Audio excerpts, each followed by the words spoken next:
Good evening and good morning. Let's begin with the circle of harmony. The topic is complaint free life. So, last week, when we were discussing about the subconscious and this came up, this complaining aspect of my life, which is often hidden and often which I just ignore. I just take it as, I'm breathing and I'm just wondering and I'm just thinking or I'm just babbling or I'm just complaining. Like it doesn't register as something bad. And yet it is quite bad if we come close to it and we see what it's doing. It is not something we would want to do if we were fully conscious of what we were doing. So, in the aspiration, with the aspiration to bring full light onto this habit that we all seem to have in different degrees, so that this too we can shed by grace, by the help from above, because it's very tough to do. I mean, its roots are so deep seated that it's tough not to fall back into the loops of the things, the people, the circumstances that have happened to me, and not taking it as a stepping stone, but as, a boulder that's weighing me down, or, the shackles on my ankles, which it is not. So as we begin, aspiring and praying for grace, for light, for the presence of Sri Aurobindo and the Mother, as they guide us on our path, praying for receptivity, suppleness, and a will to let go of the things I don't need to hold on to. Just we'll start with this prayer. In case anybody would want to read it, please do. Otherwise, I'll go ahead.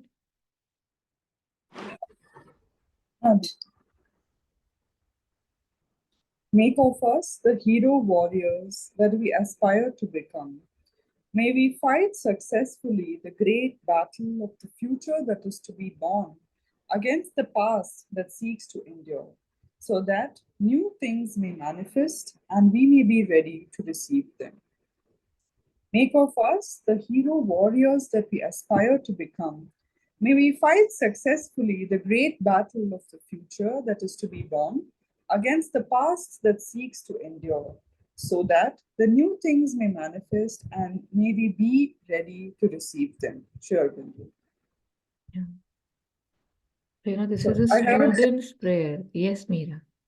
I have a personal connect with this prayer. So Oh, I think I used to write this prayer in my diary from like third grade to ninth grade, like every day in the night. Like, although I never really understood what it means, but I don't know, somebody told me or how it came to me. I used to like write it and memorize it. Or sometimes when I used to feel really sleepy, I used to like say it in the night before going to bed. But today, that's, as I read it, it's like hits me back because I like it's a long forgotten prayer now. yeah. Yes, and it's a beautiful, beautiful prayer. And it's so nice to know that you were introduced to it so early in your life. I had actually met someone once in the Delhi ashram, and they told me that, when they were younger, their father was a sadhak, and he would make the children memorize the lines from Savitri. Just make them sit and say, okay, just जैसे रट्टा नहीं लगाते हैं कि बस याद करो type. And she said that we would wonder that what do I do with this, right? Like, how is this helping me? And yet there were certain parts that are like etched in her memory because they have memorized it so much. And she said now, maybe, 50 years later, when she suffered a very big tragedy in her life, she's saying, like, like I mean, I'm not using her exact words, but it's like medicine that, something from the some mind, some subconscious just comes up. Like I'm feeling a pain and the lines are coming in front of me as if somebody's applying, some ointment on my wounds. I mean, it's just beautiful how what we do, we don't know what we are doing. Like you said that you didn't even know, right? Similarly, I would say, and I think Ritu would agree that both of us, we were in a convent school. She for the most part, I just for my initial years. And in the convent school, they had a beautiful hymn book. And we would, every morning they'll make us stand in the assembly, sun or shade or whatever. And, like it used to be a chore, right? Okay, sing another hymn. But like sometimes when I come across some hymns, make me the channel of thy peace, for example, right? Like, or all things bright and beautiful, all creatures great and small. Like it hits, like it's there somewhere and it's so beautiful and it feels good to know that you've been saying this or, singing this or it's a part of you. So it's so nice. Yeah.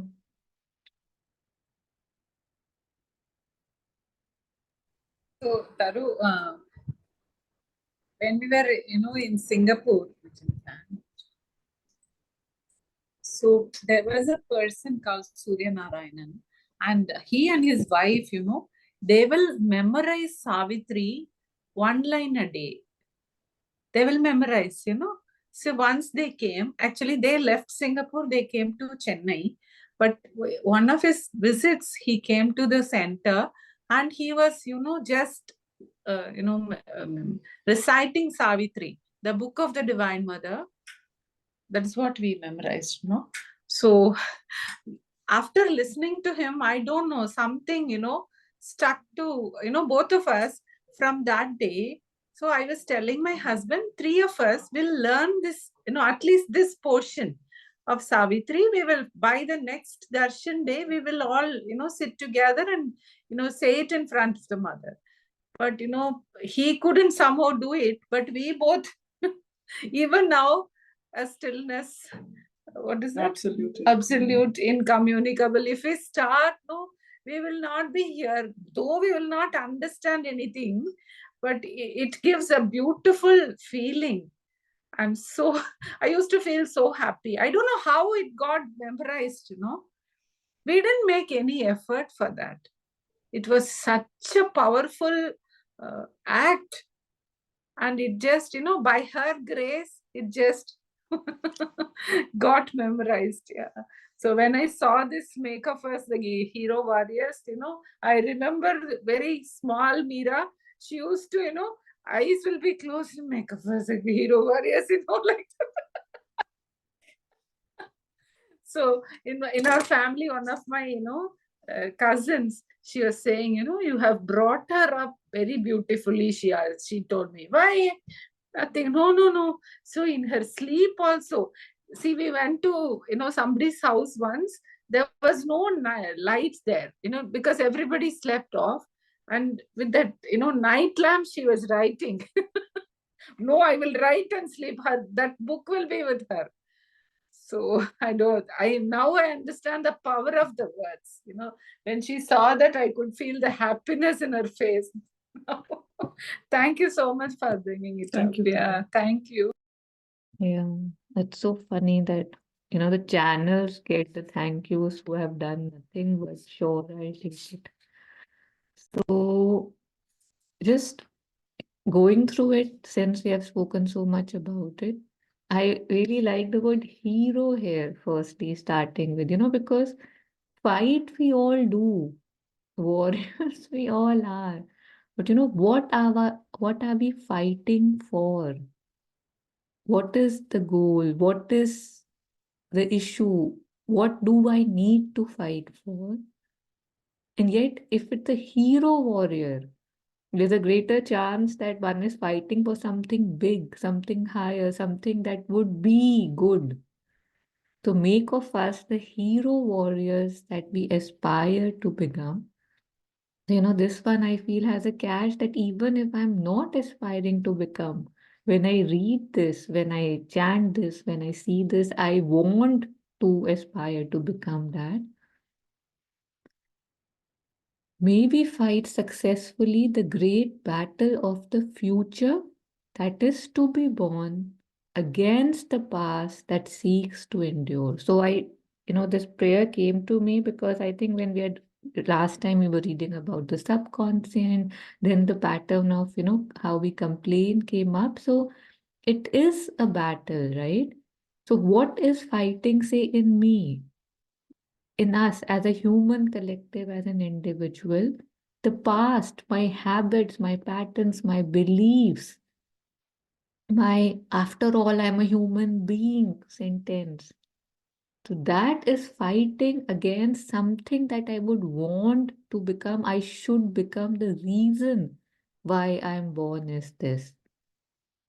So that is why I need to be a hero warrior so that I can fight successfully the great battle of the future that is to be born against the past that seeks to endure, right? It doesn't want to let go of its dominion, domain, its kingdom, and yet the future, nobody can stop the future. And yet, if I'm fighting the right thing, the right battle, I might help. Collaborate is the word, right? Collaborating with it. So that the new things may manifest and may we be ready to receive them.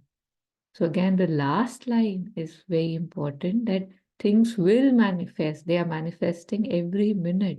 But because I am not ready, my life doesn't change.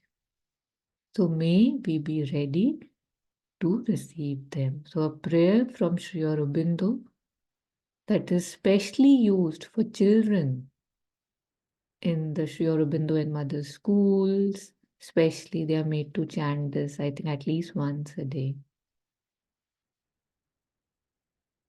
Yeah, and as like Charuji was sharing, that when she used to see Meera, as little Meera doing this and reciting, it feels beautiful when you see a child saying this, reciting this, writing this, because it feels that something right is happening. Like there's no logic that what is so right about it, and yet something in the being feels that yes, there's something that seems to be good that is happening. There's a assurance that yes, yeah, so great beginning. Okay, yeah, welcome, Dia. So, Hi, Sidhu. hi. So, where do we begin? Is there any reflection from anything from what we had discussed last time, or in general about do I complain? Do I see I complain? Or I don't see, or what? How have I confronted it, or seen it, or not seen it? Anything before we take it up in more details?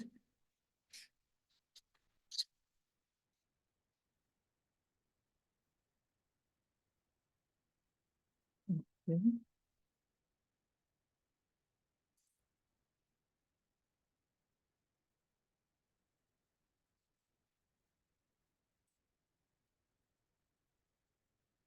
So I'll start with a couple of quotes that I was sharing last week that helped us kind of transition into this.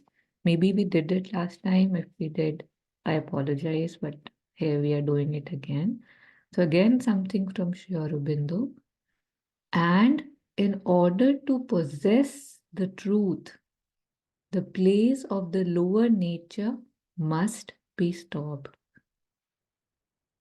It's so simple when I think about it conceptually that if I want to fill something, I guess the simplest analogy again is of a cup, right? And we are taken the topic emptying my cup or something a couple of months back.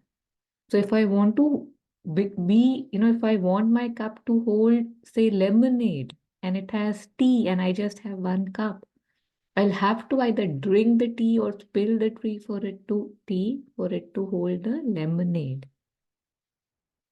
So, and this is a problem that we all face, and this is, again and again mentioned that I want things to change, but I don't want to change myself. And that never happens, that never works. That's not a possibility. That without changing, without giving up, without letting go, without holding my fists that are holding on to so much, I cannot welcome the new. So, in order to possess the truth, the plays of lower nature must be stopped. Yeah.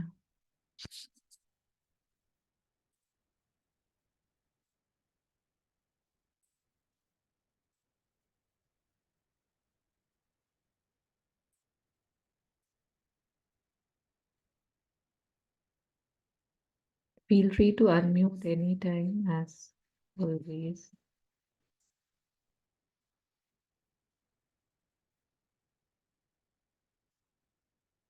And when I was, we were talking, this topic kind of came to me, and I remember that, this sentence came to me, and I remember we had taken it up as a topic, like maybe in the first year when the Harmony Circle started. I don't know what the date was, but I have to stop being less if I want to be more.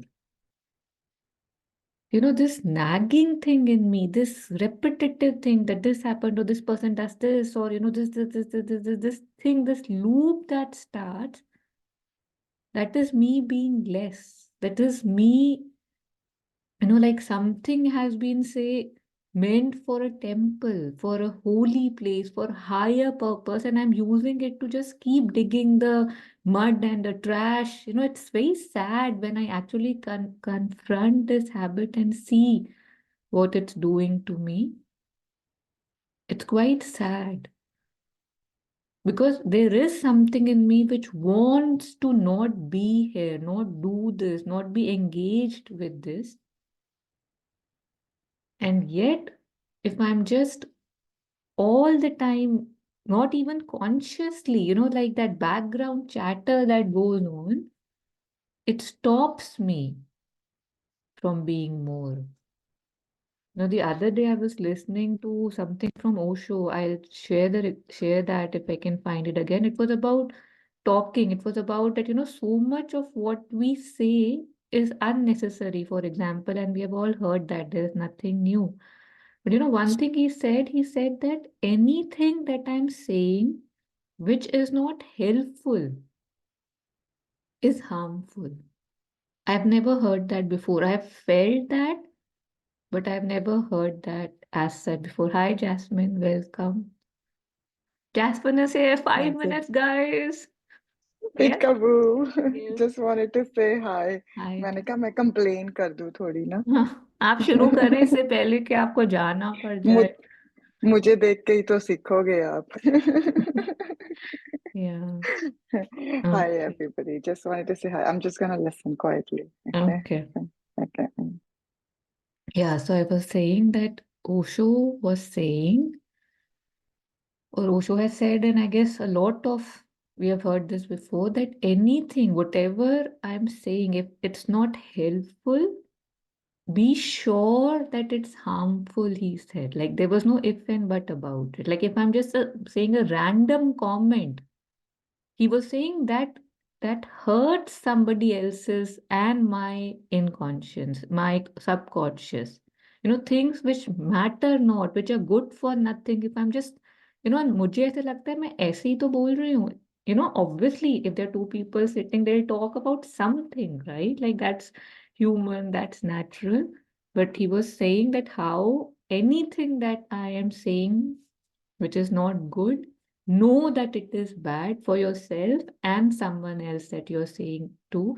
And in the same talk, he said something else too, which was good.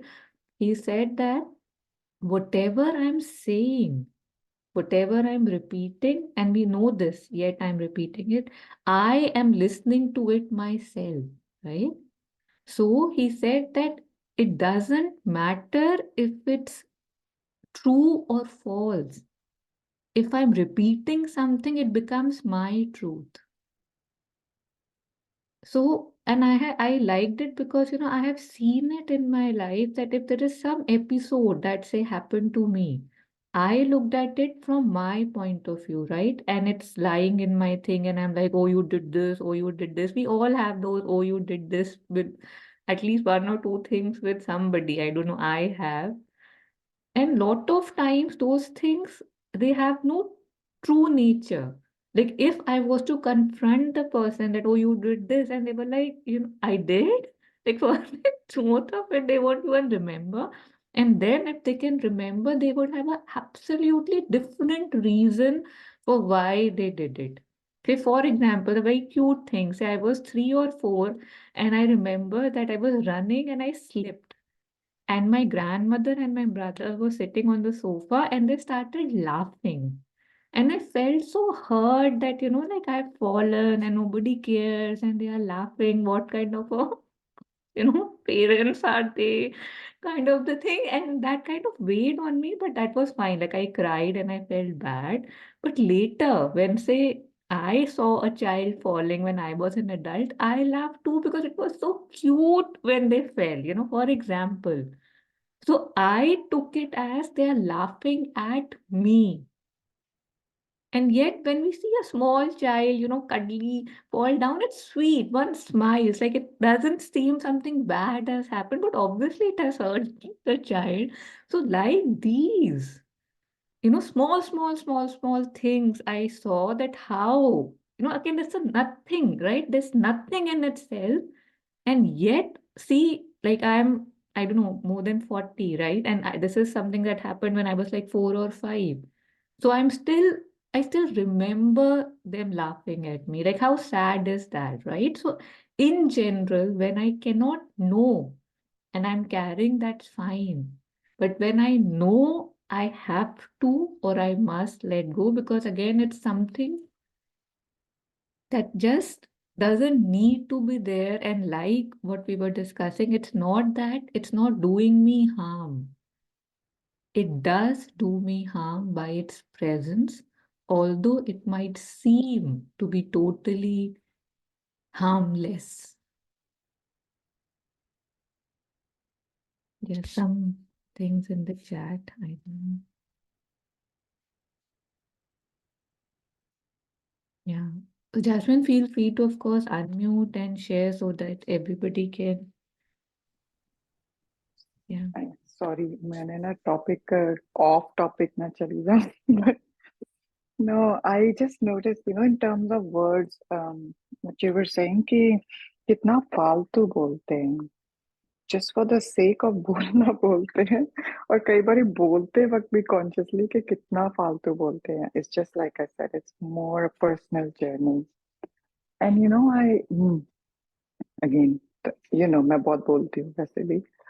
But in the sense, I noticed कि, when you're joking and stuff too, but I wonder, like, even then, I feel the words, I don't know how to, energetically, like, words have some power out, energetically. It's almost like they stick to your energy field, I find, right? It doesn't matter. So, just if I pause with that thought for a second, and I feel, oh my God, like, I have to shift gears, in that sense, कि ज़रूरत नहीं है इतना बोलने की. And when we're sitting in conversations, and I'm trying to practice this intentional silence, like with myself. वो अंदर तो noise होती है, so just notice that. But तो उतना जैसे खुद में आ रहा तो दिख रहा है दूसरों का भी कितना बोलते हैं. And so about complaint-free life, एक तो obvious complaint होती है, but I like what you just shared because you said कि it we say it's not harmful, but it is harmful. Yeah. So I like that point. Ke, that's like another layer to in that going in the depth. Ke, I think the word, the sound, like just usko, like I said, फालतू में just putting it casually, but like in the sense कि एक complaint obvious होती है, but एक वो जो normal day maybe which we think is not negative, that's complaint too. I guess in the other words, anything that doesn't, what you say doesn't, it's not closer to the truth, not, or, you know, it's not aligned with the truth in itself, is like a complaint, right? Kind of opposite of gratitude. And I'm not saying forced gratitude or gratitude wala social media gratitude. I'm not saying that, but it's pretty subtle level pe. I think I liked what you shared, but I would love to get somebody else's reflection on that. I'm not sure if you shared anything else today, but I'll listen to the recording. I don't know if I make sense. Yeah, don't worry about making sense. You always make sense. We are all walking each other home on the same sense boat. Yeah. इतने smiling और expressions के साथ आप बोल रहे हो ना. नहीं नहीं आप अच्छा लगता है it's like obviously in so many sharings you see yourself, right? You see yourself. And especially this conversation thing, it's uncomfortable if two people are sitting and not talking. So they talk about things that neither of them really care about, neither of it add value, but it's ऐसा लगता है कि we are helping each other maintain that pretense, that fakeness, that unnecessary, That that discount, no, no, yeah, no, you're not wrong, I'm not wrong. Let's just talk about the wrong and that makes it right. Like for example, but that's still okay. something okay. I think पहले अंदर थोड़ा clear कर ले, बाहर शायद खुद हो जाए. So Yeah, yeah, no, that's but true. A journey is different, right, for yeah, everybody. It's yeah, no yeah. judgment there, but I'm just saying, like in my experience, कि वो silence and वो saying like what you just shared, that was like another thing, कि वो harmful Hmm. है. Hmm. So, you know, I was intentionally actually, I woke up today and I thought like I want more silence because I have Hmm. people over to Hmm. just to see, notice, right? Hmm. So thank you for Yeah, sharing that. yeah, Mm. thank you. Yeah, anybody else at this point? Anything? Dia here. Yeah, I also think it's a wonderful point made. Never we have seen this saying someone in words like this, that if it is not helpful, it is harmful. That's actually true.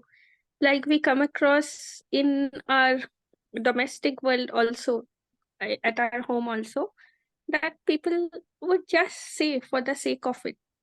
Especially maybe they are under impression that they are trying to help, maybe giving an advice. Someone, they think that it would help the other person, but actually in case of advice as well, if you are sure and you're directing the person to the right way, it's okay to give an advice. Otherwise just telling us doesn't make any good. Yeah. Yeah, thank you. Because we think it's just neutral and that's why we keep doing it. So the stakes are higher and it's good. And last time we had taken up that quote from Sri Aurobindo about relaxation, or it was the mother, I forget, where she was saying that, because we are dipping in consciousness whenever we are with our activities of relaxation. And every time we go there into the subconscious, into the lower conscious, it's not good. It harms us. Yeah, so on the same lines. Thank you, dear. So, taking some small passages from the incarnate word. This is from the Mother, yeah, collected works. If anybody is willing to read them for us, please do. Otherwise, I will read it. I have suffered enough. If you truly love me, set me free at any cost. How can I find my soul? Stop complaining. You are suffering because some part of your being has a perverse attraction to suffering. In fact, the circumstances of your life would seem perfectly enviable to many people who aspire for a spiritual life. Observe this mania for suffering sincerely, and you will see that it is a pose of your vital which hopes in this way to attract the sympathy of others and maybe even the divine compassion. Thank you.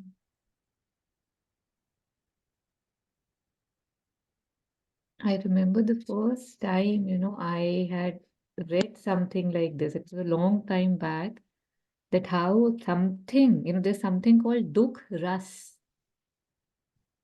I thought that that was the stupidest thing possible, that how can one person enjoy the pain? And the example given at that time was, how lot of us really like, those sad, painful songs, those ghazals that, oh, this happened, oh, that happened. There's something in us which resonates with that pain. And that was said was Dukh Ras, the pleasure of the pain. So it took a few years for me to see it that yes, it exists.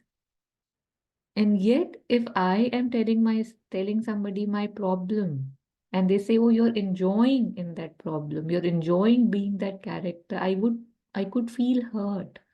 That how is that possible? And yet, a lot of time, I would like to say all the time, but I'm just being nice. So Mother says you are suffering because some part of your being has a perverse attraction to suffering.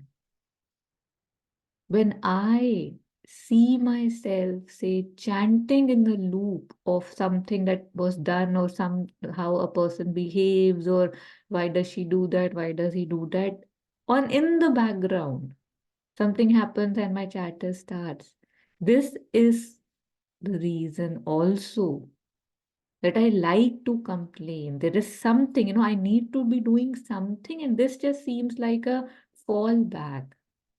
So I suffer because a part of me is attracted to suffering.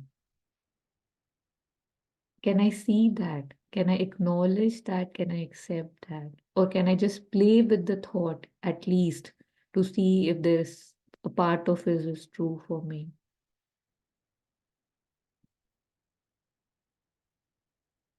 To observe this mania for suffering sincerely, and you will see that it is a pose of your vital which hopes in this way to attract the sympathy of others and maybe even the divine compassion. They say that suffering is optional. No, it's not necessary, but because I do not learn without pain and suffering, it is there, it is there, it is there. That's very interesting that I don't have to. And yet I feel that, say if there are 5 children and one of them is crying, I would naturally go to the one who's crying and say what happened, right? That's how, we are attracted to some pain. I remember once Acharya Prashant, he had shared he was sharing something about how, the emotions are good for nothing in general, but we give them so much value. He had said that, right now we are all sitting, we are all fine, right? I play a sad song right now on the whatever recorder or mic system, and lot of us would be wiping our tears. Like this, the emotion comes. He said a person would come to you and they'll say, lend me 10,000 rupees, and you'll be like, why? And the same person comes to you and he's crying and he says, lend me 10,000. You'll be like, ha, abhi le tu, stop crying, take. So there's something about it. And he said a lot of us use that in our advantage to get things. But I don't know whether it's very conscious. So it's very interesting to see the dynamics of these emotions too, that how we are using it to give. Here, what it's saying divine compassion or sympathy of others. That I am right, but this was also very interesting that if I talk to 20 people, including myself, I would say that, I am right. And, I'm a good person, but the world is bad. For example, just talking about a regular, ordinary thought. Okay, why is the world this? Why is there so much suffering in the world? Why is there no equanimity? But I am good, I am equanimous, I am at peace, for example. So if we are meeting, say, 500 people and all 500 believe the same, how is that possible?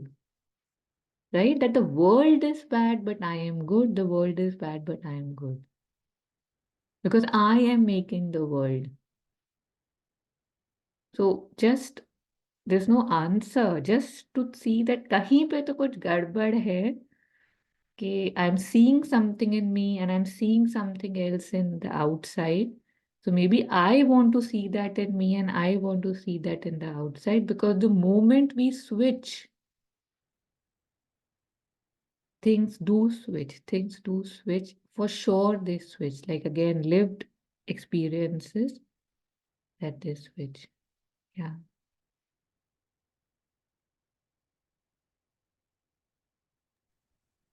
Taru, इसका opposite भी देखा है, where person says सब ठीक है मैं bad हूँ. That's ego being miserable, that complaining in a twisted way. You know, I'm talking about. So that's there as well. And that's where I think when we talk about complaint. So I think I read a quote somewhere, I don't remember, like, you know, that it's something like ego is the other side of arrogance, or ego is misery, you know, wants to be miserable, something like that.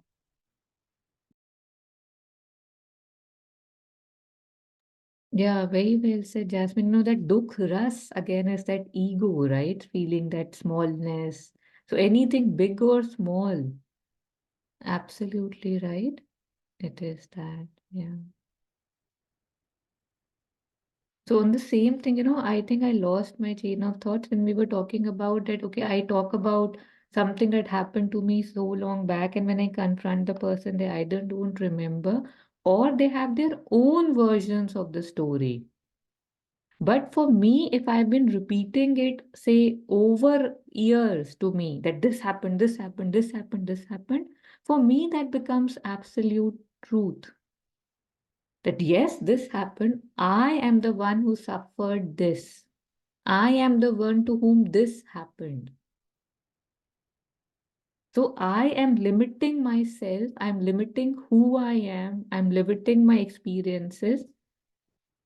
So, and there is no bearance to truths there. I mean, if I'm happy being that limited self or being called that person that to whom that happened, that's fine. But just making oneself conscious that this is what I'm doing, because a lot of it it's also possible that it never happened. But because I've been repeating it, it becomes the truth for me. It sounds weird, and yet I don't know. It's weird and it's true.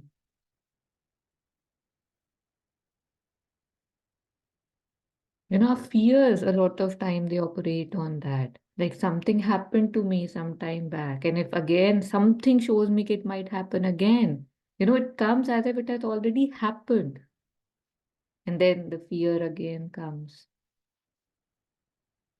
Yeah. Anything else?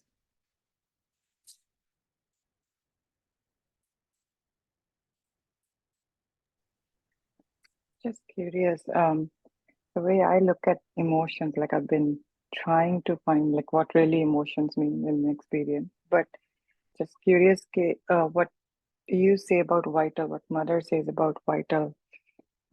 See if it, I'm just saying it out loud. Like emotions are sort of part of vital, right? They're not part of a true essence. So they're like come and go, like a flow.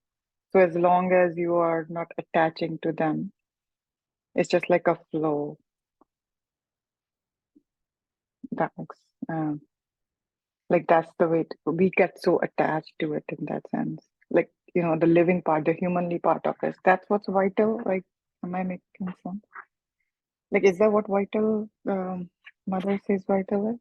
Yeah, You know, and I one example that is used for the vital. Sorry, I thought you had finished. Why don't you finish first? no, Okay. So one example that I've heard is, how it's like, say, a plane, right? When it's wanting to take off, there is a lot of resistance. And the lower the plane flies, the more the turbulence is. And this is the reason why most planes, all the planes, especially which are flying over a long distance, they go above the clouds. I think all of them do, because there's less turbulence there. So all those wind issues and the clouds and that things that cause turbulence is kind of the vital, the lower vital, that's causing this. So that will remain there. But if I want to not be turbulent, if I want some level of stability, if I want that everything should not move me or nothing should move me, I have to, get my plane up above the cloud. Similarly, about waves, right? They use the example of waves too. That all that turbulence, all that, oh, this happened, that happened, the weather, the people, the circumstances, my past, my future, what will happen to me, those are the waves. And yet, if you step in the ocean, the depth is silent. So that's how I've usually seen the analogy which I resonate with about these movements, the vital movement. So you're right, vital is, again, this the prana, the energy, the vitality. And we do I do have something, when we read about subconscious, if we get to it today, we will also be reading about the vital. Yeah. So why don't you finish what you were saying, Yasmin? I apologize again for interrupting. Sorry, your voice was breaking up. I don't know if it was my end. I couldn't really hear. I heard only the last bit. I heard the plane and the ocean part, but after that, I don't know. Your voice was breaking up. I don't know if it was my internet connection or somebody else was having that issue too. No, we could hear well. So it was just my end. So Taru, I just kind of wanted to like understand vital, and I've been kind of trying to understand emotions, not like it theoretically, but in ourselves, like in an experience, right? So in a way, we embody that understanding of being depth of the ocean and then carry out in our, daily interactions. So I think I got a sometimes I think maybe words don't do the justice, but I think in experience, I kind of got a taste of that experience, that how to deal with the emotion. कि कब हम attach होते हैं तो क्या body मतलब mind body again, I don't know how to distinguish, but क्या हो रहा है तुम्हारे अंदर internally, and when you're able to kind of go with that sense where how you said you are the depth of the ocean or you're above that turbulence. So the conclusion.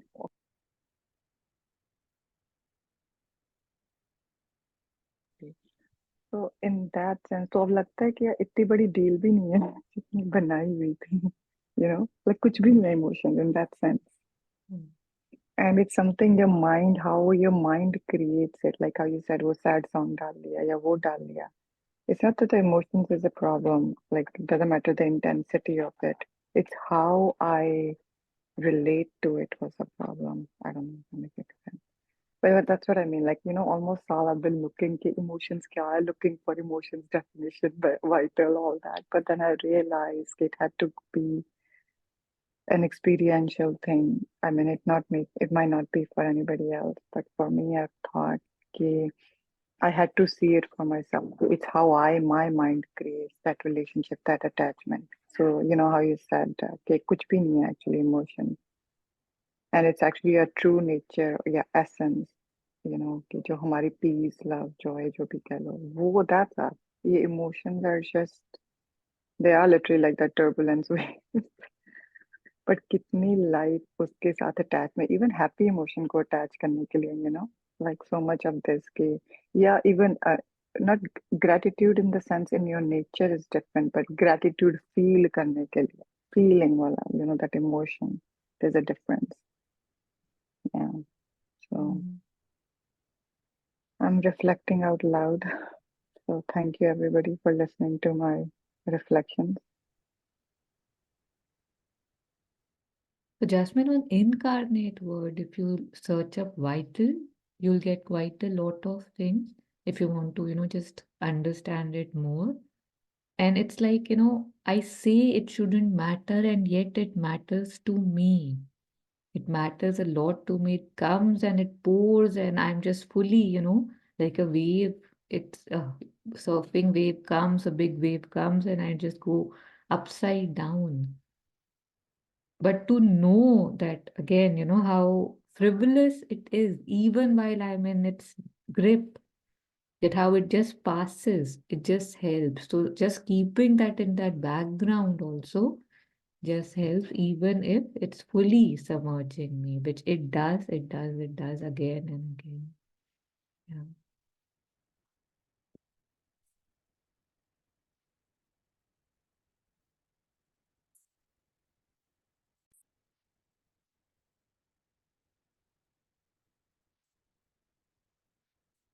So just um, yeah, we'll take up further. Never complained about difficulties. That's the topic.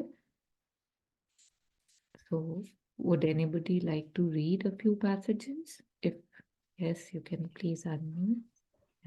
Yeah, Tara, I'll read. Yeah. He who wants to advance on the path of perfection must never complain about the difficulties on the way. For each is an opportunity for a new progress. To complain is a sign of weakness and insincerity. Yes, So shall I? no, we'll just take one passage at a time. Yeah. I take complaint as my birthright, or sometimes I take it as kind of, again, say the women movement, or I don't know, but complaining. And because usually when I'm complaining, I'm not doing anything about it. I'm just complaining, not even complaining aloud, complaining in my mind, in my heart, in my subconscious. So mother says, I don't know if it's mother, yes, mother says to complain is a sign of weakness and insincerity. Even we can take this, yeah, it doesn't have many passages. So, Charuji, you can take the next one now. Yeah. Where the two extremes meet, to complain of anything at all, of oneself, of others, or of circumstances is a weakness and an insincerity towards one's supreme self. I'll read it again. Where the two extremes meet, to complain of anything at all, of oneself, of others, or of circumstances, is a weakness and an insincerity towards one's supreme self. So I'll continue. Yeah. The two extremes meet in their effect on the attitude towards circumstances of life. The total surrender to the divine will manifest it in all things, and the consciousness of the supreme power that organizes all things according to its all powerful conception. In either case, there is no place for complaint. If one is completely surrendered to the divine, how can one complain about his will, whatever form it takes? And on the other hand, if one feels the power of organizing the world according to the supreme truth of life, how can one complain about the state of this life is in, since it depends only on oneself to change it? Such a beautiful question, but we don't realize when we complain. Yeah, Just so we go have on and not on. been realizing, but maybe now we can realize. Is that's the reason why, we Yeah. are taking this up. So we have to change the way we are doing things, right?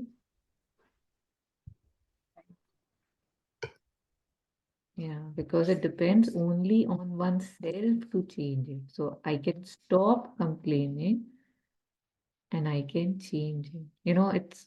Although it's not very related, but say Mangal Pandey, if we hear about his story, which became more popular after the movie. There's so many people who were complaining about that ammunition, that how they have, made that thing from the skin of cows and pigs, and how the Indians have to use their mouth to open that ammunition before they fill the guns. So while, say, 50,000 people in the army were complaining, there was one Mangal Pandey who said enough, and he, I don't know, shot one of the prison guards and all, or whoever he was fighting with, कि ये मेरे से नहीं हो सकता, I can't do that. So he didn't complain, he acted.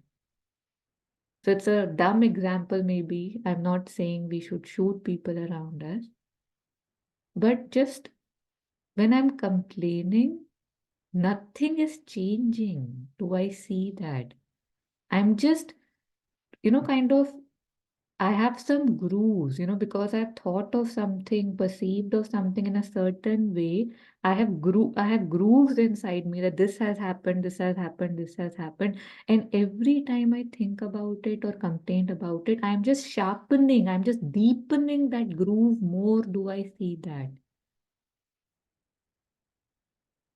So that's the thing, that what am I doing? Okay, things are not right, or things were not right, or I wasn't done right. Things didn't were not fair, for example, or are not fair. So what's my stance? What am I doing? If I'm doing nothing, that's fine. But if I'm doing nothing and complaining, that seems to not be fine. So just that difference, if I can see. Because again, how we were discussing in the beginning, we know it's harmful.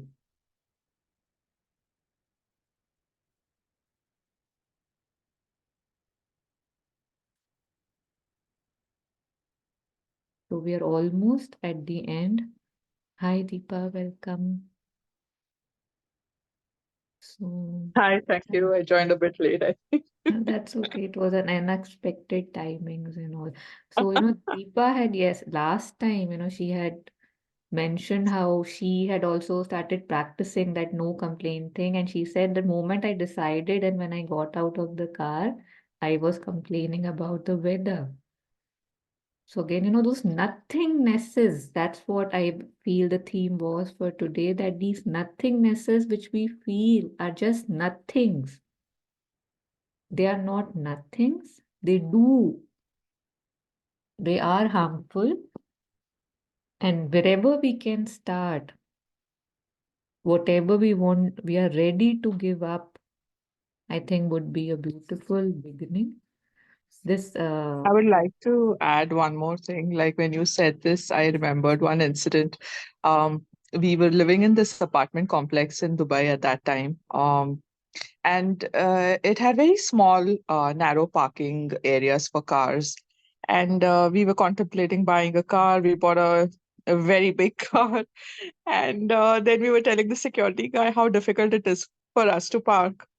And this guy was from Kerala and he tells us, आप लोग को ना हाथी भी चाहिए और बाजार भी घूमना है. So, it just struck me like nobody really talks to you like that, right? Being so frank, but it was true, right? When we went to buy the car, we knew where we stayed. We knew how the parkings were.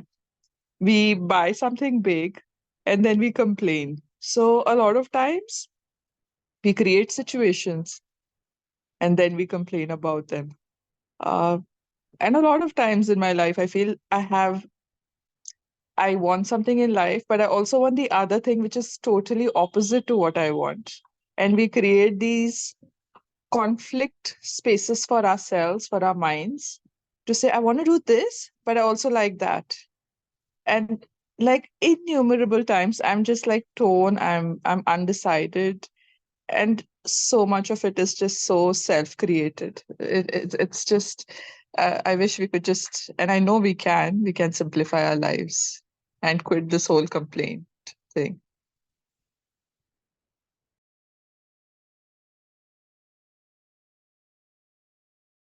Yeah, thank you for sharing. I don't think it can be put in a better way than how that guy was able to put it for you. I don't think I'll ever forget it. So yeah, that's true. मुझे हाथी भी चाहिए और मुझे बाजार भी घूमना है और फिर मुझे कंप्लेंट करना है कि बाजार में भीड़ है.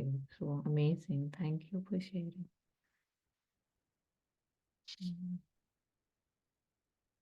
So to, I don't know, end on a happy, more motivated note, let's see. So there's a beautiful small poem by Khalil Gibran. We'll go through that.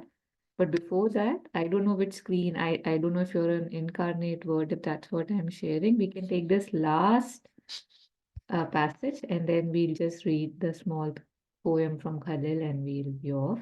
So, do you see the poem 28th May, the passage? And if anybody wants to read it, or should I screen share again? No, we can Yeah, see we can. it. Okay.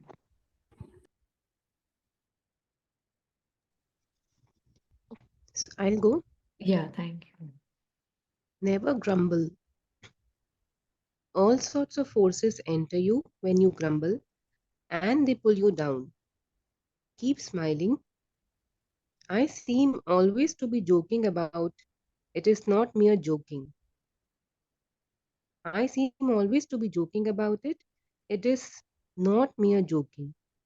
It is a confidence born from the psychic. A smile expresses the faith that nothing can stand against the divine and that everything will come out all right in the end. Yeah, thank you. Thank. So just remembering, Mothers talks about the smile a lot. That the moment you're sad, just tell yourself you're insincere. So I cannot grumble and smile. I mean, I can be sarcastic and I can do that, but ideally, I cannot not truthfully do that. So smile expresses the faith that nothing can stand against the divine and that everything will come out all right in the end. And it's pretty amazing that if we are, I don't know, especially in our TVs and all, like if we are watching something, say something from Upanishads or anything where we see Narad, we see the rishis, they have a smile on their faces all the time, like not ha ha ha, but nothing seems to really move them too much. So smile expresses the faith that nothing can stand against the divine.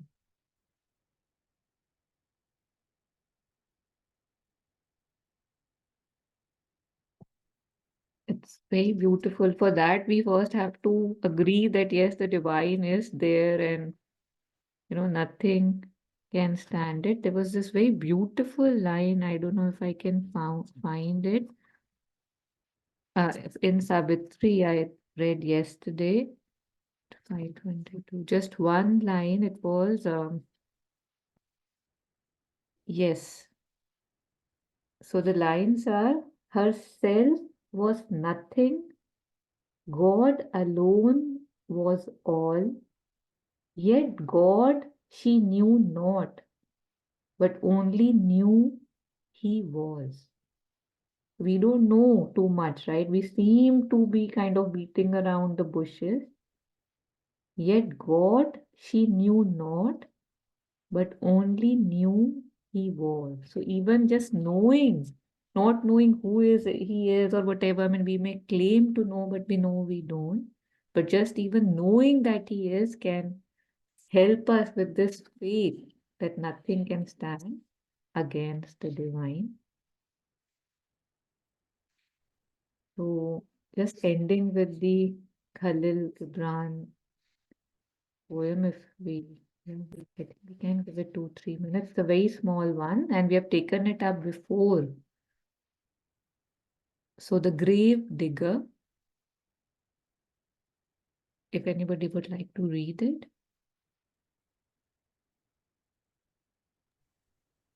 Yeah, I'll The just grave digger. Once, as I was buying one of my dead selves, the grave digger came by and said to me, Of all those who come here to bury, you alone I like. Said I, you please me exceedingly, but why do you like me? Because, said he, they come weeping and go weeping. You only come laughing and go laughing. Yes, thank you, dear. Thank you.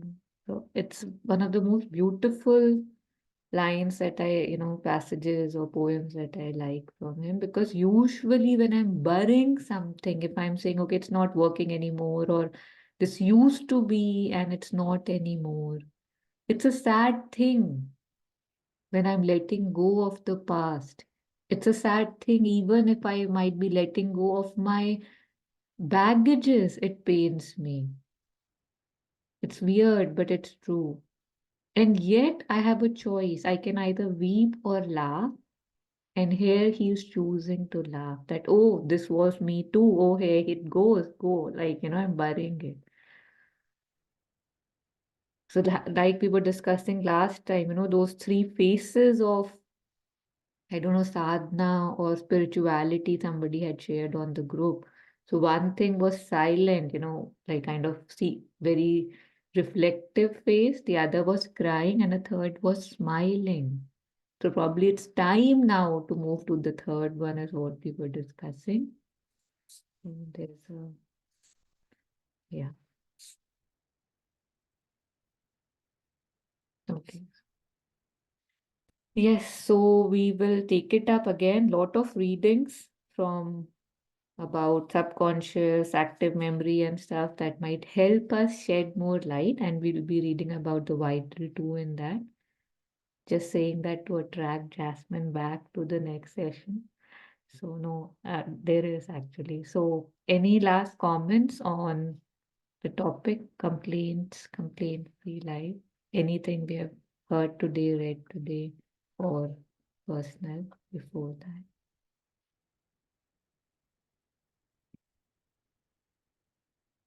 Okay, so we will end here today.